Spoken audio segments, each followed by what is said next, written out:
Hello అండి. Last వీడియోలో విజయవాడలో పడిన భారీ వర్షాలకి ప్రకాశం బ్యారేజ్ నిండి ఆ వరద నీరంతా కూడా మా ఊరు పక్కన ఉన్న కృష్ణానదిలోకి వస్తుందని మీకు చూపించాను. ఇప్పుడు అదే కృష్ణానది సండేకి ఎలా ఉంది, తర్వాత రోజు మండే అనమాట. ఆ రోజుకి ఇంకా ఫ్లోటింగ్ పెరుగుతుందని చెప్పాను కదా. ఇప్పుడు ఆ ఫ్లోటింగ్ ఎలా ఉంది అనేది చూడటానికి కరకట్ట మీదకైతే వచ్చాను. నిన్న సండే ఆ రోజున మేము ఇదే రోడ్డు మీద ఇలాగ వాటర్లో నడిచేంత వాటర్ అయితే వచ్చాయి. ఇప్పుడు నెక్స్ట్ డే ఫ్లోటింగ్ అయితే ఇంకా పెరిగింది. 12 lakhs వరకు ప్రకాశం బ్యారేజ్ దగ్గర అయితే వాటర్ వదిలిన తర్వాత ఇక్కడ నడవడానికి కాదు కదా, అసలు కాలు పెట్టడానికి కూడా అక్కడ రోడ్డు మార్గం అనేది కనపడకుండా మొత్తం వాటర్ అయితే వచ్చేసాయి. ఇప్పుడు ఈ ఫ్లోటింగ్లో లంక ప్రాంతాల్లో ఉన్న వాళ్ళందరూ కూడా బయటికి రప్పించేశారు. అలాగే వాళ్ళకి పెంచుకునే జీవులు కానీ అలాంటి అన్నిటినీ కూడా ఇలాగ బోటుల ద్వారా ఒడ్డుకైతే చేర్చేస్తున్నారు. ఇప్పటి వరకు విజయవాడ వైజ్గా చూసుకుంటే న్యూస్లో అంతా కూడా విజయవాడ మునిగిపోయింది, అలాగే ప్రకాశం బ్యారేజ్ దగ్గర వరద తాకిడి ఎలా ఉందో మనం చూస్తున్నాము. కానీ ఆ వరద అనేది అక్కడ రిలీజ్ చేసినప్పుడు ఆ వాటర్ ఈ సముద్ర తీరంలో చేరడానికి ఈ మధ్యలో ఎన్ని లంక ప్రాంతాలు మునిగిపోతున్నాయి, ఇలాగా ఈ ఏటంపటి ఎన్ని పంట భూములు నాశనమయ్యాయో చూస్తుంటే నాకు మాత్రం ప్రాణం తరుక్కుపోయింది. మేము ఇలాగ కరకట్టమ్మటి మా ఊరి దగ్గర నుంచి అవినిగడ్డ లాస్ట్ బ్రిడ్జ్ అనమాట. అక్కడ కృష్ణానది క్లియర్గా కనిపిస్తుంది. ఇక్కడ కృష్ణా జిల్లాకి అటు గుంటూరు జిల్లాకి మధ్యలో ఉండే బ్రిడ్జ్ అనమాట. అక్కడ వరకు వెళ్ళి ఎలా ఉందో చూసేద్దామని బయలుదేరాము. ఇక్కడ మధ్య మధ్యలో ఉన్న లంక ప్రాంతాలు చూస్తుంటేనే అవి శాంతం మునిగిపోయి వారి ఇల్లు స్థావరాలు అన్నీ కోల్పోయి వాళ్ళందరూ రోడ్డు మీదకి వచ్చారు. అవి ఇంకా అసలు చూడటానికి కూడా కొంచెం భయంకరంగా, 1 అడుగు 2 అడుగులు గ్యాప్లోనే కట్ట మీదకి వచ్చేస్తాయేమో, ఎక్కడ కట్ట తెగిపోతుందేమో అన్నంత సిచ్యువేషన్ అయితే ఈ ఫ్లోటింగ్ అయితే కనపడుతుంది. ఇప్పటి వరకైతే ప్రాణ నష్టం అయితే జరగలేదు. ప్రాణ నష్టం జరగడానికన్నా ముందే లంక ప్రాంతాల్లో ఉన్న అందరినీ కూడా సేఫ్గా పక్కన ఊర్లో ఉన్న కొన్ని స్కూల్స్కి అలాగా వాళ్ళని తీసుకెళ్ళి అక్కడైతే ఉంచారు. కానీ కొన్ని ప్లేసుల్లో వాళ్ళు పెంచుకునే పెంపుడు జంతువులు, గేదెలు కానీ ఆవులు కానీ అలాంటివి ఆ వరద నీటిలో రాలేక అవి కొట్టుకుపోయాయని వాళ్ళు చెప్తుంటే చాలా బాధేసింది. ఎప్పుడు వానాకాలంలో వచ్చే వరదలైతే ఇంతగా అనిపించేవి కావు. అవి జస్ట్ పాయల్లోంచే నీళ్లు వెళ్తూ ఉండయి. లంక ప్రాంతాలకు కానీ మెరకలకు కానీ ఆ వాటర్ పైకి ఎక్కకుండా పల్లంగా ఉన్న ప్రాంతాల్లోకే నీరు వచ్చేది. కానీ ఇప్పుడు అలా కాదు. ఇప్పుడు వదిలింది 12 లక్షల వరకు. అక్కడ వదిలిన నీరంతా కూడా ఇక్కడ సముద్రంలోకి కలిసే లోపల మధ్యలో ఉన్న లంక ప్రాంతాన్ని అంతా కూడా ముంచేసి మరీ వెళ్తుంది. ఇలాంటి వరద లాస్ట్గా అయితే రాజశేఖర రెడ్డి గారు చనిపోయినప్పుడు సెప్టెంబర్ 2న 2009లో అయితే వచ్చింది. అప్పుడు మినిమం 7 lakhs నుండి 10 lakhs వరకు అయితే వాటర్ రిలీజ్ చేశారు. కానీ ఇప్పుడు ఇంకా 12 lakhs అనమాట. ఇంకా మధ్యలో కూడా ఒకసారి వచ్చింది, అప్పుడు 5 lakhs 7 lakhs వరకే వాటర్ వదిలారు. ఇప్పుడు అదే సెప్టెంబర్ 2కి ఈ పరిస్థితుల్లో అయితే కృష్ణానది అయితే ఉంది. ఇప్పటికీ కూడా ఈ వరద ఇప్పుడు తగ్గుతుందా, ఈ వరద తగ్గిన తర్వాత ఆ లంక ప్రాంతాల్లో వారి ఇల్లులు ఎలా ఉన్నాయో తలుచుకోవడానికే భయంకరంగా ఉంది. ఇంతటితో ఈ వరద అనేది స్థాయి పెరగకుండా ఇంకొంచెం తగ్గుతా నిదానంగా కంట్రోల్లోకి వస్తే బాగుంటుంది అనుకుంటున్నాను. లేదంటే ఈ స్థాయిని చూడటానికి ఎలా ఉంటుందంటే ఇంకా పెరిగితే ఇదివరకు రోజుల్లో 1977 అనమాట, అప్పట్లో దివిసీమను ముంచేసిన సంగతి చాలామందికి తెలిసి ఉంటుంది. అలాంటి విపత్తు అయితే రాకూడదు, అలాంటి ఘటన అనేది అసలు జరగకోకుండా ఈ వరద స్థాయి అయితే తగ్గుతుందని అనుకుంటున్నాను. ఇప్పటివరకు వర్షం వలన ఆ వర్షానికి చుట్టూ ఉన్న వాటర్ రావడము, కట్టలు దిగిపోయాయి, కొన్ని వాగులు పొంగాయి, చెరువులు దిగిపోయాయి. ఇలాంటి వలన అవన్నీ కూడా కృష్ణానది వరకు రావడము, ఆ ఫ్లోటింగ్తో అందులోనూ విజయవాడలో రికార్డు స్థాయి వరకు వర్షం కురవడం వలన ఇవన్నీ కలిపి ఇప్పుడు ఈ ఏరు ఉప్పొంగుతుంది. ఆ ఉప్పెన కృష్ణమ్మ ఎలా తీసుకొస్తుందంటే ఎక్కడ ముంచేస్తుందో ఊర్లు అనిపించింది. నిజంగానే లంక ప్రాంతాన్ని అంతా అయితే ముంచేసింది. ఈ కృష్ణానది విజయవాడ నుండి సముద్ర మార్గంలోకి చేరడానికి హంసలీవ్ వరకు వెళ్ళాలి. అక్కడ వరకు కనీసం 100 kilometers దూరంలో అయితే ఈ హంసలదివి ఉన్న సముద్ర మార్గంలోకి అయితే కృష్ణానది కలుస్తుంది. అదే విజయవాడ నుండి నేను ఇప్పుడు చూపించబోయే అవినిగడ్డ బ్రిడ్జ్ వరకు అయితే 63 కిలోమీటర్స్ అయితే ఉంది. అక్కడ వరకు ఎలా ఉందో ప్రవాహం చూపిస్తాను. ఇంకా నేను ఇక్కడ మా ఊరు నుండి అయితే వెళ్తున్నాను కాబట్టి మా ఊరు నుండి 36 కిలోమీటర్స్ అనమాట. మాది పెద్దరాజపాలెం తోట్లవల్లూరుకి మండలంగా ఉంటుంది. మాకు విజయవాడ 28 కిలోమీటర్స్ దూరంలో అయితే ఉంది. ఇలాగ మేము వెళ్తున్నంతసేపు కూడా కరకట్ట మీదకి చాలామంది జనం వచ్చి ఏరు ఎంతవరకు వచ్చిందో వాటి లెవెల్ ఎంత ఉన్నాయా అని చూస్తానికని జనం వస్తూనే ఉన్నారు. ఇంకా కొంతమంది అయితే పసుపు కుంకుమ పూలు వేయడానికి కూడా వచ్చి వేసి వెళ్తున్నారు.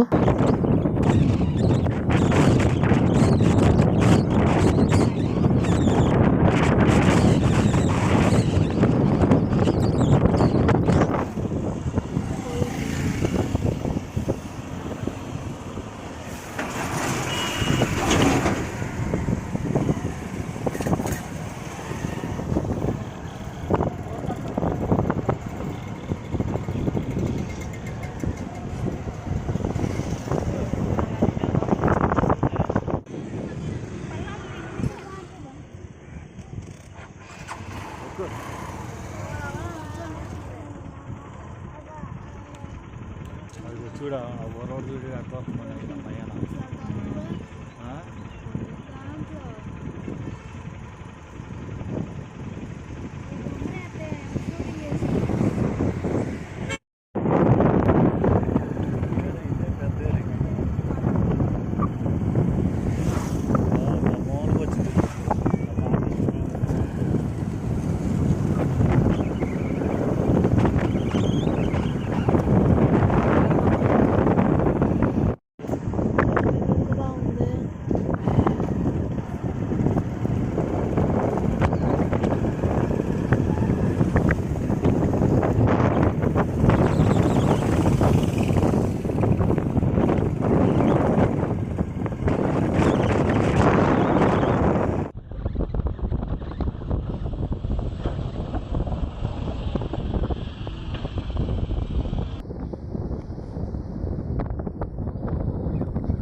ఇప్పుడు ఇక్కడ చూస్తున్న బ్రిడ్జి ఒక సైడ్ ఏమో కృష్ణా జిల్లాగా, మరొక సైడ్ ఏమో గుంటూరు జిల్లా ఉంటుంది.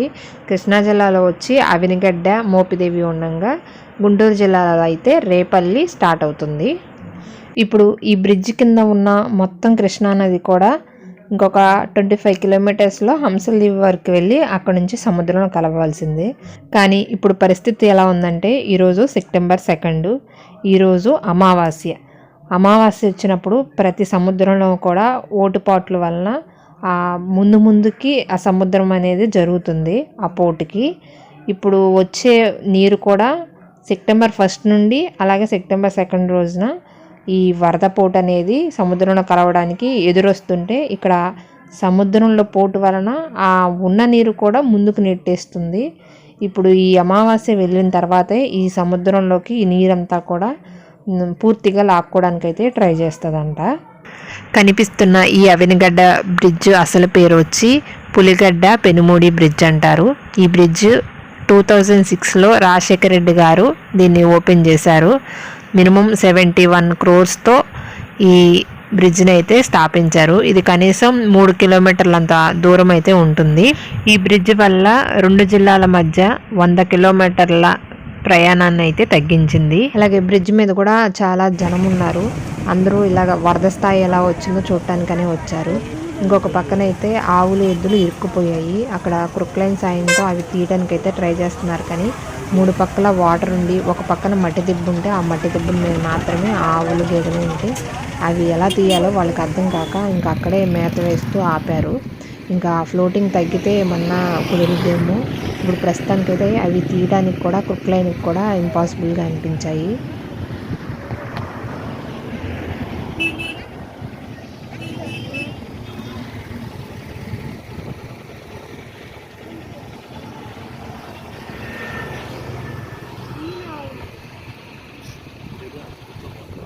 ఈ బ్రిడ్జ్ దగ్గరికి వస్తుంటే ఇలాగా మోపిదేవి మండలానికి సంబంధించిన కొత్తపాలెం అనే ఊరు కానీ ఇంకా మిగతా లంక ప్రాంతాలన్నీ కూడా ఫుల్గా మునిగిపోయి అందరూ రోడ్ల మీదకి వచ్చి నుంచున్నారు.